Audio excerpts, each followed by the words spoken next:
great for when your opponent's far away.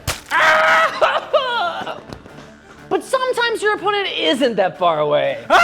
So which type of throwing weapon is best For close quarters combat. Let's start off with the throwing knife. There's a bunch of different variations of them, but it's something that is either spiky or cutty that you can throw through the air. This would be great in close quarters combat. It's literally just a knife. Yeah, knives are great in close quarters combat. If you had something like a spike, you could use it like a rondelle. And if you had a more traditional knife with an edge, you could just use it like a knife and use the edge. But what about an axe? David, I don't think you could throw that. Yeah, this isn't really designed to be a throwing axe. What about a more traditional throwing axe, like a tomahawk? This would be pretty good. It would still do a whole lot of damage. This would be just about as dangerous as a knife, if less versatile. But what about something a little bit different? Like a chakra. I think this would be terrible.